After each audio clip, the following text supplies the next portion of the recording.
Hello everybody, this is Phil, and today we are going to read another book from the Elder Scrolls Oblivion called Ruins of Kemel-Ze.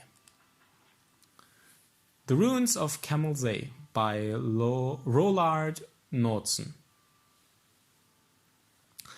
With the acclamations of the Fellows of the Imperial Society still ringing in my ears, I decided to return to Morrowind immediately. It was not without some regret that I bade farewell to the fleshpots of the Imperial City, but I knew that the wonders I had brought back from Rallet Makai had only scratched the surface of the Dwemer ruins in Morrowind. Even more spectacular treasures were out there, I felt, just waiting to be found, and I was eager to be off. I also had, before me, the salutary example of poor Benaman, who was still dining out on his single expedition to Blackmarsh 20 years ago. That would never be me, I vowed. With my letter from the Empress in hand, this time I would have the full cooperation of the Imperial authorities. No more need to worry about attacks from superstitious locals. But where should I look next? The ruins at Kemel-Ze were the obvious choice. Unlike Rallet Makai, getting to the ruins would not be a problem. Also known as the Cliff City, Kemel-Ze lives on the mainland side of the Vardenfell Rift.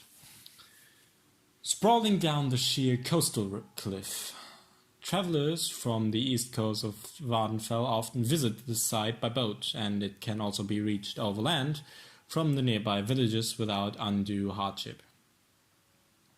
Once my expedition had assembled in Seydanin, with the usual tedious complications involved in operating in this half-civilized land, we set out for the village of Marok near the ruins, where we hoped to hire a party of diggers. My interpreter, Tuin Panai, an unusually jolly fellow for a dark elf who I had hired in Seydanin at the recommendation of the local garrison commander, assured me that the local villagers would be very familiar with Kemel-Ze, having looted the site for generations incidentally.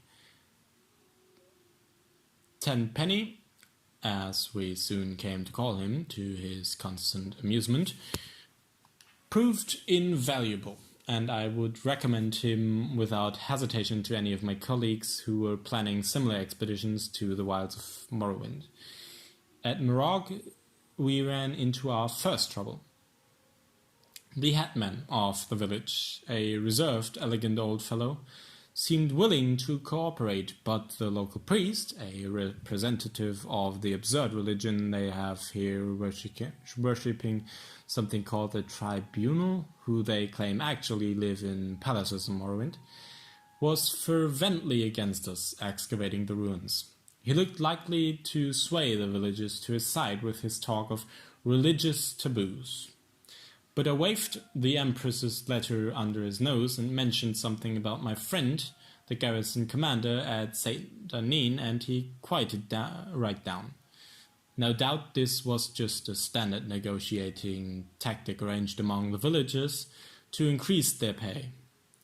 In any event, once the priest had stalked off muttering to himself, no doubt calling down curses upon the heads of the foreign devils, we soon had a line of villagers eager to sign on to the expedition.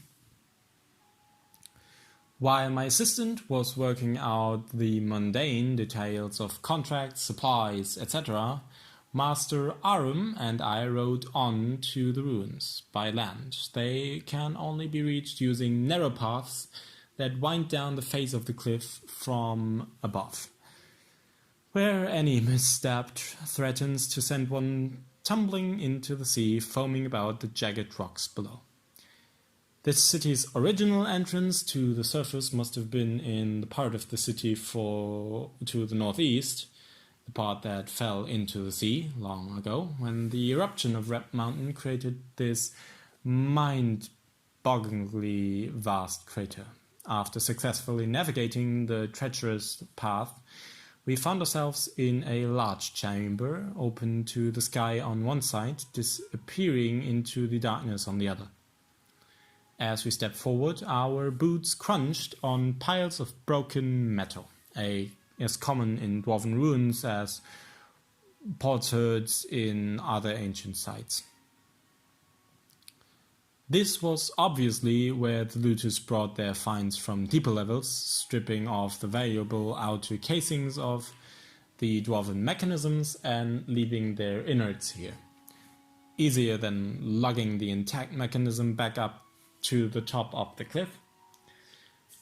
I laughed to myself, thinking of the many warriors unwittingly walking around Tamriel with pieces of dwarven mechanisms on their backs, for that, of course, is what most dwarven armor really is, just the armored shells of ancient mechanical men. I sobered when I thought of how exceedingly valuable an intact mechanism would be. This place was obviously full of dwarven devices, judging from the litter covering the floor of this vast chamber alone. Or had been, I reminded myself. Looters had been working over the site for centuries. Just the casing alone would be worth a small fortune, sold as armor. Most dwarven armor is made of mismatched pieces from various devices, hence its reputation for being bulky and unwieldy. But a matched set from an intact mechanism is worth more than its weight in gold. For the pieces all fit together smoothly and the wearer hardly notices the bulk. Of course, I had no intention of destroying my finds for armor, no matter how valuable. I would bring it back to the Society for Scientific Study. I imagined the astonished cries of my colleagues as I unveiled it at my next lecture and smiled again. I picked up a discarded gear from the piles at my feet. It still gleamed brightly as if new made. The dwarven alloys resisting the corrosion of time. I wondered what secrets remained hidden in the maze of chambers that lay before me, defying the efforts of looters, waiting to gleam again in the light they had not seen in long aeons. Waiting for me. It remained only to find them. With an impatient gesture to Master Aram to follow, I strode forward into the gloom. Master Aram, Tenpenny, and I spent several days exploring the ruins, while my assistants set up camp at the top of the cliff and hauled supplies and equipment from the village. I was looking for a promising area to begin excavation, a blocked passage or corridor untouched by looters that might lead to completely untouched areas of the ruins. We found 2 such areas early on, but soon discovered that the many winding passages bypassed the blockage and gave access to the rooms behind. Nevertheless, even these outer areas, for the most part stripped clean of artifacts by generations of looters, were full of interest to the professional archaeologist. Behind a massive bronze door burst from its hinges by some ancient turmoil of the earth, we discovered a large chamber filled with exquisite wall carvings, which impressed even the jaded Tenpenny, who claimed to have explored every dwarven ruin in Morrowind. They seemed to depict an ancient ritual of some kind, with a long line of classically bearded dwarven elders processing down those side walls, all seemingly bowing to the giant form of a god carved into the front wall of the chamber, which was caught in the act of stepping forth from the crater of a mountain in a cloud of smoke or steam. According to Master Arum, there are no known depictions of dwarven religious rituals, so this was an exciting find indeed. I set a team to work prying the carved panels from the wall, but they were unable to even crack the surface. On closer examination, the chamber appeared to be faced with a metallic substance substance with the texture and feel of stone, impervious to any of our tools. I considered having Master Ariam try his blasting magic on the walls, but decided that the risk of destroying the carvings was too great. Much as I would have preferred to bring them back to the Imperial City, I had to settle for taking rubbings of the carvings. If my colleagues in the society showed enough interest, I was sure a specialist would be found. Perhaps a master of alchemist who would find a way to safely remove the panels. I found another curious room at the top of a long winding stair, barely passable due to the fall of rubble from the roof. At the top of the stair was a domed chamber with a large ruin mechanism at its center. Painted constellations were still visible in some places on the surface of the dome. Master Aram and I have agreed that this must have been some kind of observatory, and the mechanism was therefore the remains of a dwarven telescope. To remove it from ruins down the narrow stairway would require its complete disassembly, which fact no doubt had preserved it from the attention of looters, so I decided to leave it in place for the time being. The existence of this observatory suggested, however, that this room had once been above the surface. Closer examination of the structure revealed that this was indeed a building, not an excavated chamber. The only other doorways from the room were completely blocked, and careful measurements from the top of the cliff to the entry room and then to the observatory revealed that we were still more than 250 feet below the present ground level. A sobering reminder of the forgotten fury of Red Mountain. The discovery led us to focus our attention downward, since we now knew approximately where the ancient surface lay.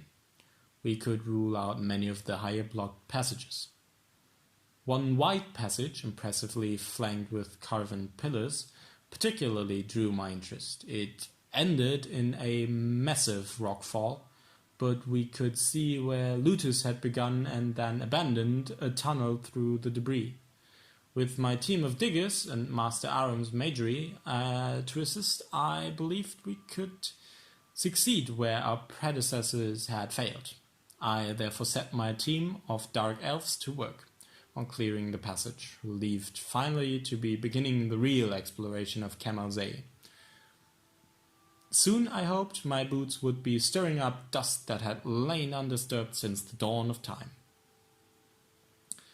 With this exciting prospect before me, I may have driven my diggers a bit too hard. Tenpenny reported that they were beginning to grumble about the long days, that some were talking of quitting, knowing the experience that nothing puts hard back into these dark elves like a taste of the lash. I had the ringleaders whipped and the rest confined to the ruins until they had finished clearing the passageway, thanks Stenda for my foresight in requisitioning a few legionnaires from Seydanin. They were sullen at first, but with the promise of an extra day's wages when they broke through, they soon set to work with a will. While these measures may sound harsh to my readers back in the comforts of civilization, let me assure you that there is no other way to get these people to stick to a task. The blockage was much worse than I had first thought, and in the end it took almost 2 weeks to clear the passage. The diggers were as excited as I was when their picks finally broke through the far end into the emptiness, and we shared a round of the local liquor together, a foul concoction in truth, to show that all was forgiven. I could hardly restrain my eagerness as they enlarged the hole to allow entry into the chamber beyond. Would the passage lead to entire new levels of the ancient city, filled with artifacts left by the vanished dwarves? Or would it only be a dead end, some side passage leading nowhere? My excitement grew as I slid through the hole and crouched for a moment in the darkness beyond. From the echoing sound of the stones rattling beneath my feet, I was in a large room, perhaps very large. I stood up carefully and unhooded my lantern. As the light flooded the chamber, I looked around in astonishment. Here were wonders beyond even my wildest dreams. As the light from my lamp filled the chamber beyond the rockfall, I looked around in astonishment. Everywhere was the warm glitter of dwarven alloys. I had found an untouched section of the ancient city. My heart pounding with excitement, I looked around me. The room was vast, the roof soaring up into darkness beyond the reach of my lamp. The far end lost in shadows with only a tantalizing glimmer hinting at treasures not yet revealed. Along each wall stood rows of mechanical men, intact except for one oddity. Their heads had been ritually removed and placed on the floor at their feet. This could only mean one thing. I had discovered the tomb of a great dwarven noble, maybe even a king. Burials of this type had been discovered before, most family by Ransom's expedition to Hammerfall, but no completely intact tomb had ever been found, until now. But if this was truly a royal burial, where was the tomb?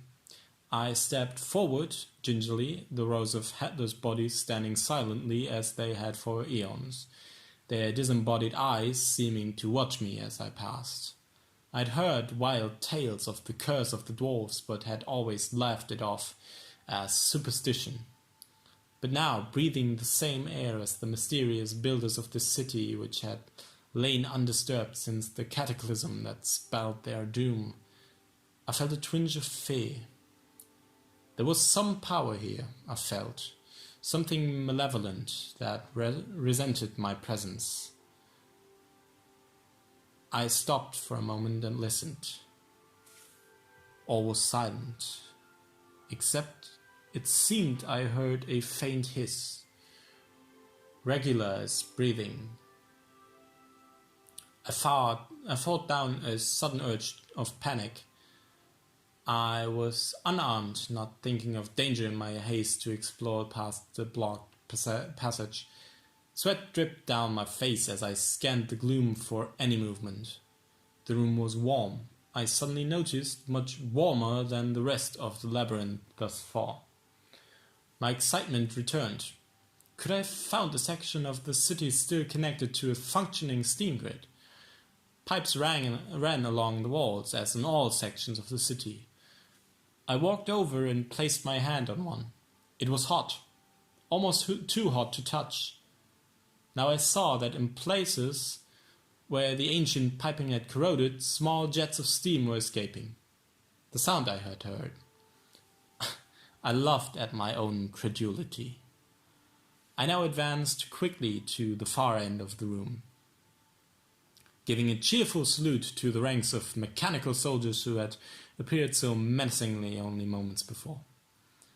I smiled with triumph as the light swept back to darkness of centuries to reveal the giant effigy of a dwarven king standing on a raised dais, his metal hand clutching his rod of office. This was the prize indeed.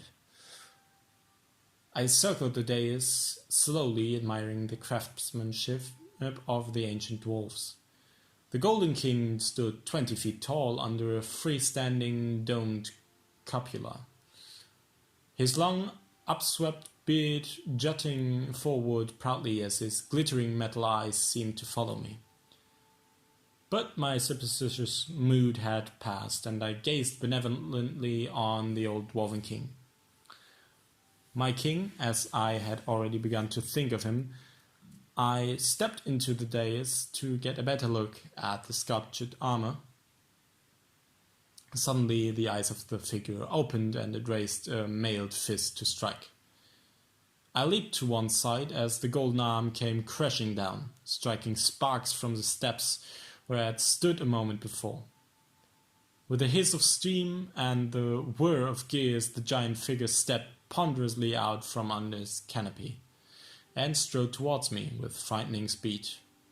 Its eyes tracking me as I scrambled backwards. I dodged behind a pillar as the fist whistled down again. I had dropped my lantern in the confusion, and now I crept into the darkness outside the pool of light, hoping to slip between the headless mechanisms and thus escape back to the safety of the passageway. Where had the monster gone? You would think that a 20-foot golden kind would be hard to miss, but he was nowhere to be seen. The guttering lamp only illuminated a small part of the room. He could be hiding anywhere in the gloom. I crawled faster without warning. The dim ranks of dwarven soldiers in front of me went flying as the monstrous guardian loomed before me. He had cut off my escape. As I dodged backwards, blow after blow whistled down at the implacable machine followed me relentlessly, driving me into the far corner of the room. At last, there was nowhere left for me to go. My back was to the wall. I glared up at my foe. Determined to die on my feet, the huge fists lifted for one final blow. The room blazed with sudden light. Bolts of purple energy crackled across the metal carapace of the dwarven monster, and it halted, half turning to meet this new threat. Master Aram had come. I was about to raise a cheer when the giant figure turned back to me, unharmed by the lightning bolt hurled by Master Aram, determined to destroy the first intruder. I shouted out, "Steam! Steam!" as the giant raised his fist to crush me into the floor. There was a hiss and a gust of bitter cold, and I looked up. The monster was now covered with a shell of ice, frozen in the very moment of dispatching me. Master Aram had understood. I leaned against the wall with relief. The ice cracked above me. The giant golden king stood before me, the shell of ice falling away, his head swiveling towards me in triumph. Was there no stopping this dwarven monstrosity? But then the light faded from his eyes, and his arms dropped to his sides. The magical frost had worked, cooling its steam-driven energy. As Master Aram and the Drukus crowded round me, congratulating me on my narrow escape, my thoughts drifted. I imagined my return to the Imperial City, and I knew that this would be my greatest triumph yet. How could I possibly top this find? Perhaps it was time to move on. Recovering the fabled Eye of Aragonia now, that would be a coup. I smiled to myself, reveling in the glory of the moment, but already planning my next adventure.